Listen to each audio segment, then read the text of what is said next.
Toyota, Honda, and Hyundai have each sold an engine in the last 10 years that destroyed its own bottom end from the inside.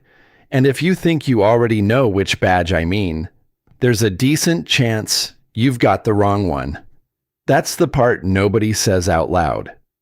The three companies that anchor every reliability conversation in this country have all, within the same decade, shipped engines that ground up their own bearings. And they did it for reasons so similar you could swap the paperwork between them and barely notice. I've had a lot of these apart. Enough that I stopped counting somewhere in the second decade of doing it. And enough that I can tell you what a spun rod bearing shell looks like when it comes out of the cap. Copper showing through, the white marks running one direction like somebody dragged a thumb across wet paint. It's the same picture whether the valve cover says Toyota, Honda, or Hyundai. That's what got me interested in doing this properly instead of repeating what everyone already believes. So here's what you're getting. By the end of this, you'll know which engine from each of those three brands is genuinely worth buying, which one to walk away from no matter how clean the car looks, what the failure actually sounds like before it happens, and how to check any used car on a lot in about 10 minutes using nothing but a phone and the VIN. Real engine codes, real recall numbers, real prices.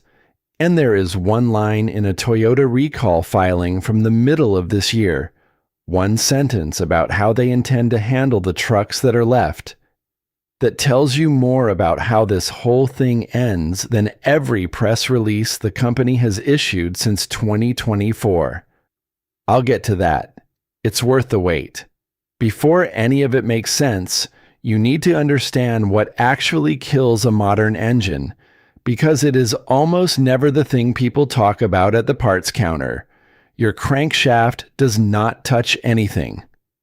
That sounds wrong, so let me say it again. At operating speed, the spinning crank journal never makes contact with the bearing shell wrapped around it. It rides on a wedge of pressurized oil, and that wedge is thinner than a sheet of paper. The working clearance on most of these engines is somewhere around 1/1000th of an inch. As the journal rotates, it drags oil in ahead of itself and climbs its own pressure wave, the way a snow shovel pushes a ridge of snow in front of the blade. The metal is floating. That's the whole trick.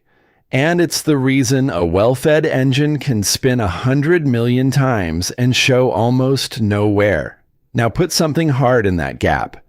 A particle of cast iron or aluminum left over from the factory, swarf, machining debris, whatever you want to call it, is not soft, and it does not politely dissolve. It's a chisel dragged between two surfaces that were never designed to meet. It scores the journal, embeds in the bearing, tears the oil film open, and the temperature at that spot climbs fast. Once the film is gone, you have steel-touching bearing metal at several thousand feet per minute. Minutes later, you have knock. Not much later than that, you have a rod through the side of the block.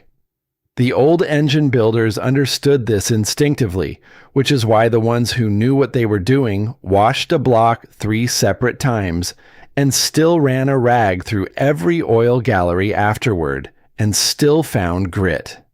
Cleanliness in an engine plant isn't housekeeping. It's the single most important thing that happens to a block after it's machined, and if you get it wrong, no amount of good design downstream saves you. Hold on to that, because all three of the failures I'm about to walk you through come back to it. Same wound, 3 different badges, 3 very different responses. That last part is what actually separates these companies.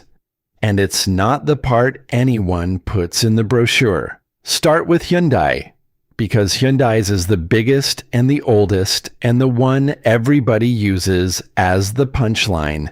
The engine is the Theta II, a 2.0 and 2.4 liter 4-cylinder that went into Sonatas, Santa Fe's, Optimus, Sorrentos, and Sportages across most of the 2010s. Hyundai recalled about 470,000 Sonatas in the fall of 2015 and described the defect plainly. Metal debris generated while machining the crankshaft was left behind in the oil passages. Over time, those particles got forced into the connecting rod oiling passages, restricted flow to the bearings, and cooked them. NHTSA later added a second finding that the crank pin machining left an uneven surface roughness, which made a bad situation worse. Knock first, then a stall. In the ugly cases, a rod punched the block open, oil found the exhaust, and the car burned in a parking lot. Here's where it stops being an engineering story and becomes something else. In November of 2020, Hyundai and Kia signed consent orders with NHTSA over how they'd handled it. The agency's position was that the two companies had conducted untimely recalls covering more than 1.6 million vehicles and had reported information about those recalls inaccurately. The combined civil penalty was $210 million, the largest of its kind at the time, with Hyundai carrying $140 million of it, part up front, part earmarked for safety spending, part deferred. Hyundai also agreed to build a U.S. test facility for safety investigations, and Kia agreed to stand up a new safety office with a chief safety officer over it. Read that again slowly.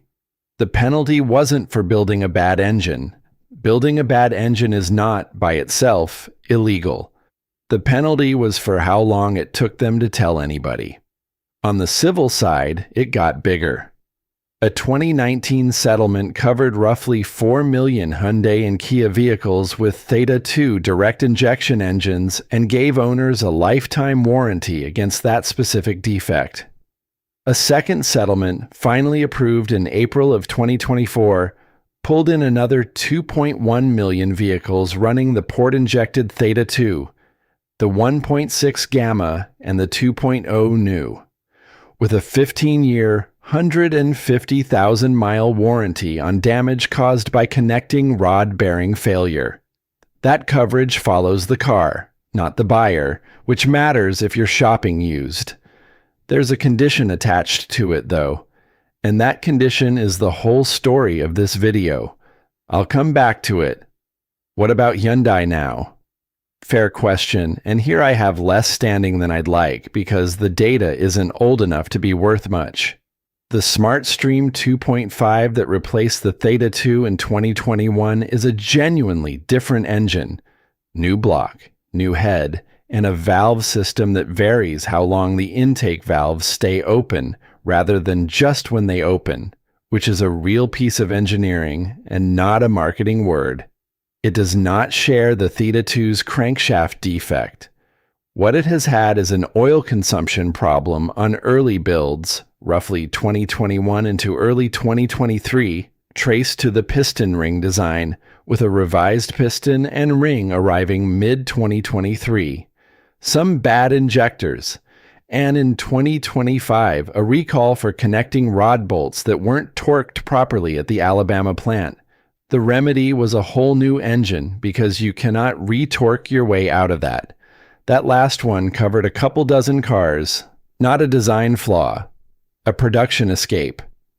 There's a difference, and I'm not going to pretend there isn't. Honda next, and this is the one that surprises people.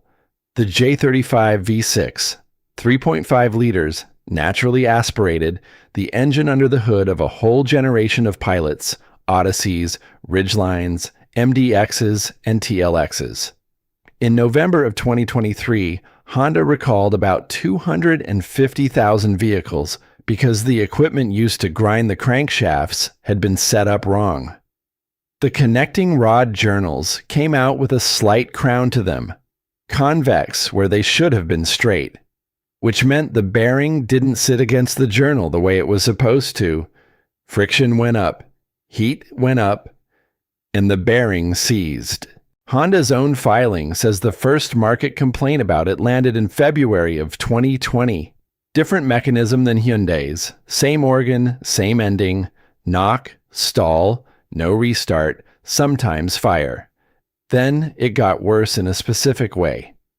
NHTSA started hearing from owners whose cars weren't in the recall. Same failure, same noise, same bill, wrong model year.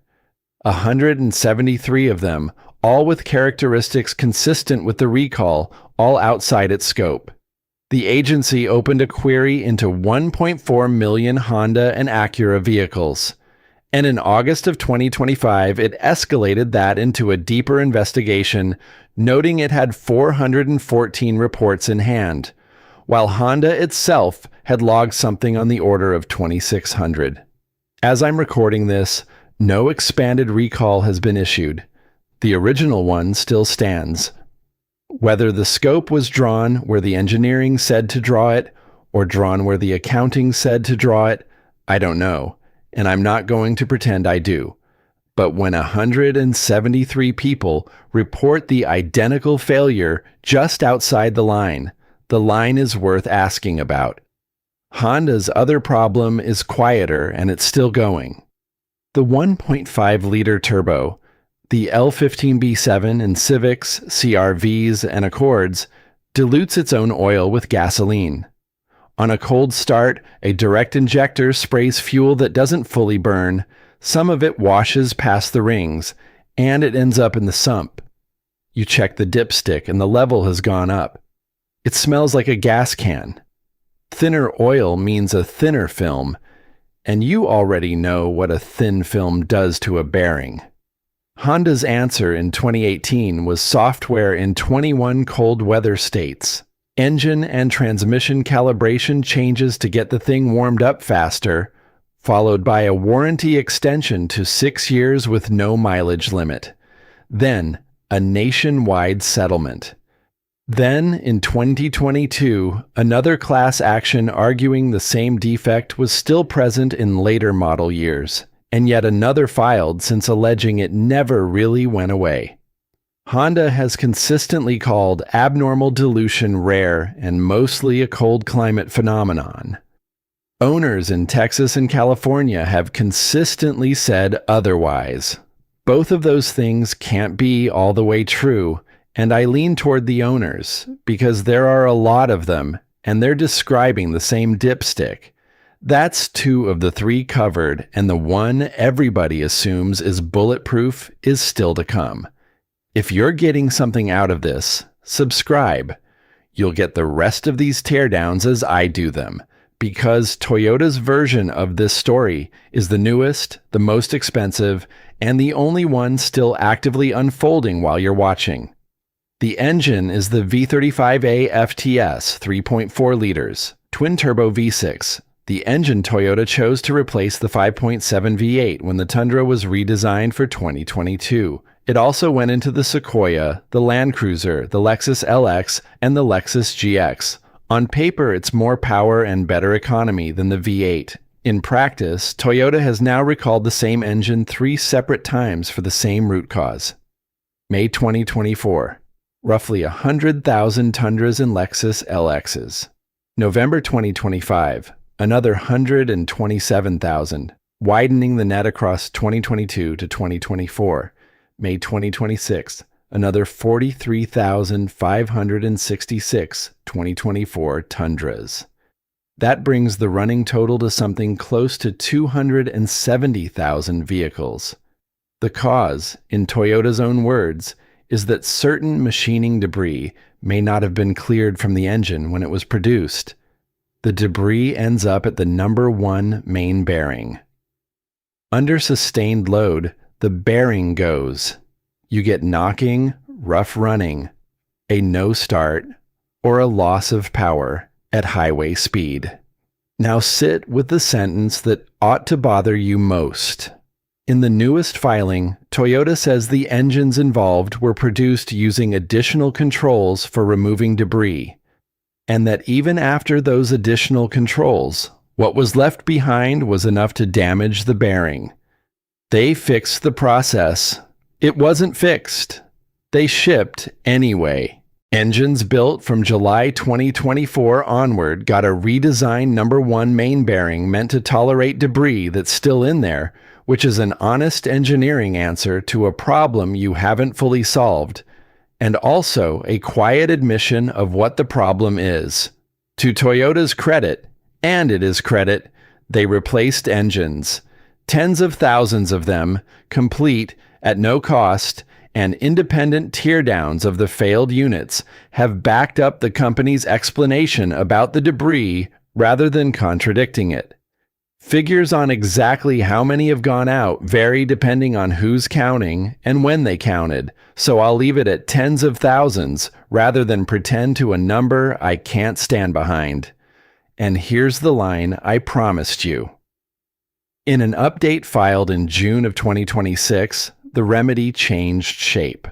Owners in the newest wave are told to bring the vehicle in, and the dealer will use inspection software to evaluate the number 1 main bearing, reading resonant frequencies and pulling the truck's own stored drive data to judge whether that bearing is worn.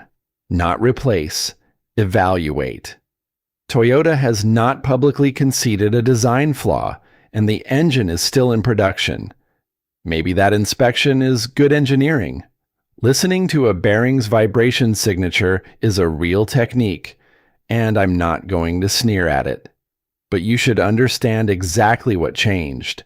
The fix went from a new engine to a test, and the test decides whether you get anything at all. Toyota's older sin is smaller and worth 30 seconds. The 2AZ FE 4-cylinder in mid-2000s Camrys, RAV4s, Corollas, and Scions burned oil, badly, because of the piston and oil control ring design. Toyota's 2011 bulletin told dealers the piston assembly had been changed. To get it fixed, you first had to pass an oil consumption test at the dealer, and the threshold for normal on those engines was famously generous. Most owners hit the problem after the warranty ran out. It wasn't a fire, it was a bill. So which engines are actually good? Because all 3 companies build ones that are. Honda's is the K24. 2.4 liters, 4 cylinders, timing chain, aluminum block and head, introduced in 2001 and still in production in one form or another 25 years later. It went into Accords, CR-Vs, Elements, TSXs, and about half the endurance racing paddock at club level because it tolerates sustained high revs better than almost anything at its price. 200,000 miles is unremarkable. 250 is common. There's a CR-V in Kentucky that's been documented past 1 million miles on the original engine. And while I'd want to see the logbook myself before I built an argument on it, there are enough 500,000-mile K24s around that the story is credible. But the reason I'd put it at the top isn't the mileage number. It's that everything about it is knowable and cheap. It has weak points. Timing chain tensioners, some oil consumption, a couple of early blocks that cracked, and every one of them is documented, diagnosable, and fixable for hundreds rather than thousands. Millions were built, so used parts and whole engines are everywhere. An engine that fails predictably and cheaply beats an engine that never fails until it fails catastrophically. That's the whole argument. Toyota's best is the 2GR FE, the 3.5 V6 from 2005 through the late 2010s, and it is very close. Camry, Avalon, Highlander, Sienna, RAV4, Lexus RX, Lotus liked it enough to buy it for the Evora. It's an aluminum V6 with a timing chain, tuned conservatively, and owners routinely post 200,000 and 300,000 miles on them. It has exactly one famous failure. Early ones used a VVTi oil line with a rubber section that could split and dump oil in a hurry, and if that happens on the highway, you're not saving the engine. Toyota released an all-metal line, and most survivors have already had it. Past that, it's water pumps and coil packs. The tiebreaker for me is what it costs to keep alive after 200,000. The V6 sits sideways in a tight bay, and the labor on anything behind it, plugs, water pump, the rear bank of anything, is real money in a way the K24 simply isn't. Reasonable people put the Toyota first. I'd like to hear the argument. Hyundai is where I have to be careful. The honest answer is that the company's current engines look substantially better than the ones that made its reputation, and there is no 20-year-old Smartstream to prove it with. The turbocharged 2.5 has been in service since 2020 with no pattern of catastrophic bottom-end failures reported so far. The port-injected version of the naturally aspirated 2.5 gives up power and gains simplicity. And if I were buying one to keep, that's the one. Consumer Reports still had Hyundai near the bottom of the top 15 on predicted reliability for 2026, with Toyota first and Honda fourth. But the same organization ranked Hyundai 8th overall among all brands. Those two facts point in different directions, and I'm giving you both. A few things that apply to all three, whatever you end up buying. Direct injection sprays fuel straight into the cylinder, which means it never washes over the back of the intake valves, which means crankcase vapor bakes onto them as carbon. Enough of it and you get misfires and lost power. Walnut blasting the valves runs roughly $400 to $800 at an independent shop, and it's a maintenance item on these engines whether or not the manual admits it. Toyota's answer was to fit both direct and port injectors and alternate them. Hyundai does the same on some Smartstream engines. Honda's 1.5 turbo does not, which is one more reason that engine wants shorter oil intervals than the computer asks for. On that, every one of the failures in this video is, at bottom, a story about the oil film. Debris, dilution, ring wear, they all end the same way. A 10,000-mile interval is a fine number for a highway commuter in a mild climate. It is a terrible number for short trips in winter in a turbocharged direct injection 4. 5,000 miles of good synthetic costs you maybe $70 extra a year. A V6 replacement runs $4,000 to $7,000 all in, and at a dealer with a new factory engine, you can clear $9,000.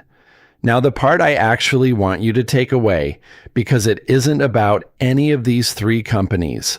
Look at what each of them handed you when the engine they built started eating itself. Hyundai's remedy, the one attached to that lifetime warranty, the one you must install to qualify, is a knock sensor software update. It monitors engine vibration for the pattern a failing rod bearing makes, and when it hears it, it warns you and drops the car into a reduced power mode so you can limp somewhere. Read that as a piece of hardware, and it's clever. Read it as a remedy and understand what you've been handed: a microphone pointed at a defect they did not remove. The debris is still in your crankshaft. The software listens for it winning. Honda's remedy for an engine washing fuel into its own sump was calibration changes to warm the engine faster, plus an extra year of warranty on the camshafts, the rocker arm assemblies, and the spark plugs. Look at that parts list. Those are the components at the top of the engine. The bearings the diluted oil is actually thinning out at the bottom aren't on it. And Toyota, having replaced tens of thousands of engines, has now moved to an inspection that reads your bearings vibration and your truck's stored driving data and decides whether you qualify. Same architecture as Hyundai's software. Listen and pay out only if it screams loud enough. None of this is a conspiracy. Nobody sat in a room and decided to cheat you. Every one of those remedies was signed off as reasonable by people with engineering degrees, because from where they sit, the arithmetic is genuinely reasonable. A small percentage of these engines will fail, The debris is only fatal under specific loads, and detection is cheaper than replacement by an order of magnitude. Toyota's own filing estimates about 1% of the newest recall population actually has the defect. If you're the manufacturer, monitoring 99 engines to catch one is the responsible use of money. But you don't own 99 engines. You own one. And the entire cost of being the 1%, the tow, the rental, the 2 weeks, the argument at the service desk about whether the noise is loud enough, sits with you, while the savings sit with them. That's the trade you were entered into without being asked. It's not a defect in the engine. It's a defect in who carries the risk. And now you can see it in every remedy letter you'll ever get. Which brings me to the thing I actually believe about all this. Reliability is not a property of a badge. It never was. It's a property of a specific engine, built in a specific plant, in a specific run of months, by people having a good year or a bad one. Toyota didn't become less careful because somebody at the top stopped caring. They moved from a naturally aspirated V8 they'd built for decades to a twin-turbo V6 that was new, and new is where the mistakes live. Hyundai didn't get good because of a slogan. They got measurably better because a regulator and a few thousand angry owners made bad engines more expensive than good ones. So the skill worth having isn't picking a brand. It's learning to read a specific engine, its code, its production window, its known failures, and what the manufacturer did when it broke. That's a judgment you can build and keep and use on anything, including whatever gets built next by a company nobody's worried about yet. Loyalty to a badge is a shortcut, and the people who sell you cars know exactly what a shortcut is worth. Here's how to run it yourself. 6 steps in order. 1. Find the engine code, not the badge. It's on the sticker under the hood or in the door jamb, and one search will tell you whether you're looking at a J35, a K24, a Theta II, or a Smartstream. 2. Put the VIN into the NHTSA recall lookup, free, official, 30 seconds, and it tells you what's open on that exact car. 3. Search the complaint database for that engine and model year and read what people describe rather than counting how many. 4. Find out whether there's a production date cutoff. Toyota's improved main bearing came in around July 2024. Hyundai's revised pistons came mid-23. A car built after the change is a different animal from one built the month before. 5. Look up what the remedy actually was, replacement or monitoring. That single question tells you what your ownership is going to feel like. 6. Check warranty transfer. Hyundai's headline, 10-year, 100,000-mile powertrain coverage belongs to the original owner only. Buy that car used from a private seller and you get 5 years and 60,000 miles, counted from the day it was first sold, which on a 2021 means you're nearly out of road right now. That is written in the warranty booklet. It is entirely legal, and almost nobody reads it before signing. And here's the one for tonight. Go out to whatever you drive, start it cold in the morning, and stand at the front corner for the first 15 seconds with the hood up. Not for a rattle, for a rhythmic, deep knock down low that rises with the revs and doesn't go away as the oil warms. Then pull the dipstick and smell it. Gasoline means dilution. Above the full mark on a Turbo 4 means the same thing. Do that once a month, and you'll catch the only failure in this entire video that gives you any warning at all, while it's still a warranty conversation instead of a $5,000 one. I want to hear from the odometers. If you've got one of these engines past 200,000, tell me which engine, what mileage, and what you've actually replaced. Not what you've been told they need, what you've paid for, and tell me where you live while you're at it. Because a CRV doing 3-mile trips through a Minnesota February and one doing 40 miles a day in Phoenix are two completely different tests of the same engine. And I suspect the map explains more of these failures than anybody has properly worked out. The people who are going to tell me I'm wrong about the K24 over the 2GR are welcome here too. Come with mileage and receipts and I'll read every one of them. Subscribe if you want more of these. I've got a stack of teardowns and filings I haven't gotten through yet. The one I keep circling back to is why 3 separate manufacturers on 3 separate continents all ended up with metal debris in their crankshafts in the same decade. I have a theory. I don't have proof, so I'm not going to hand you a theory and call it a finding. But I'm digging, and when I've got something solid, it'll be here. Until then, check the VIN before you sign anything, and trust the engine, not the badge on the fender.